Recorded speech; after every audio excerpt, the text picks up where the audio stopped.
पाकिस्तान भारत में एक जासूसों की बड़ी फौज खड़ी कर रहा था। लगभग 500 से 1000 जासूस पाकिस्तान को भारत में तैयार करने थे, और अब आईएसआई की मैडम एन बेनकाब हो गई है, जो जासूसों को तैयार कर रही थी, जासूसों की फौज तैयार कर रही थी हिंदुस्तान के अंदर। और एक दो नहीं, ये सब उस फौज के चेहरे हैं, चाहे वो ज्योति हो, जसवीर हो, कासिम हो या फिर गगनदीप हो।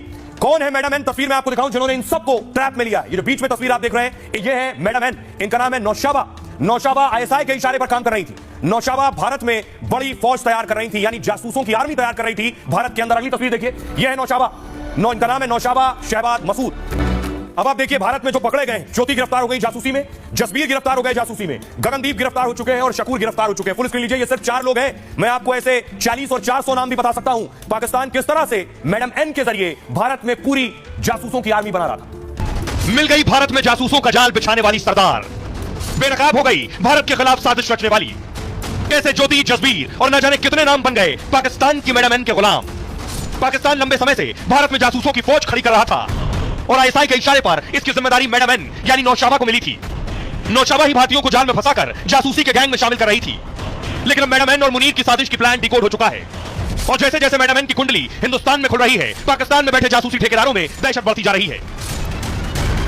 अब देखिए जरा, ये मैडम एन जो भारत में जासूसों की फौज तैयार कर रही थी, उनका ताल्लुक किससे? ये है नौशाबा, ये है मैडम एन। इनके नाम का जो पहला अल्फाबेट है वो एन से आता है, नौशाबा, इसलिए इनका नाम मैडम एन पड़ा है। ये दानिश के संपर्क में थी, ये ज्योति के भी संपर्क में थी।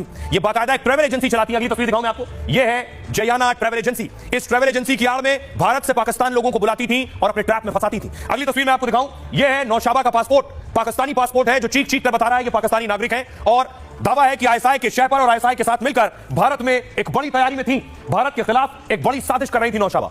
देखिए जरा, लोगों को पता नहीं होता, बहुत से जानकार ये कहते हैं किसी देश को हराने के लिए दुश्मन की जरूरत नहीं है, अपने देश में जो दुश्मन है उन्हें पहचानने की जरूरत है। बड़ी बड़ी जंगें देश में मौजूद दुश्मनों ने ही हरा दी। उसी तरह जासूसों की फौज तैयार हो रही थी, और नौशाबा के इशारे पर पाक की आईएसआई की मैडम एन वाली साजिश बेनकाब हो गई। मैडम एन पाक आर्मी आईएसआई के इशारे पर काम कर रही थी। जासूसी की आड़ में स्लीपर सेल तैयार करने का प्लान था। 6 महीने में 3000 भारतीयों से मैडम एन ने संपर्क किया। सोचिए, 6 महीने में 3000 भारतीय, उन्हें पाकिस्तान में आने जाने की सुविधा में मदद की। भारत में 500 जासूसों का नेटवर्क खड़ा करने में जुटी थी। यूट्यूबर और सोशल मीडिया इन्फ्लुएंसर को झांसा देती थी। भारत के हिंदू और सिख इनके टारगेट पर होते थे। विदेश में रह रहे 1500 भारतीयों से भी इन्होंने संपर्क साधा। मैडम एन की पाकिस्तान दूतावास में बहुत गहरी पैक्ट, यानी भारत में जो पाकिस्तानी दूतावास था, बहुत से कर्मचारी उसके जासूसी में शामिल थे, उन सब के साथ इनकी पैक्ट थी।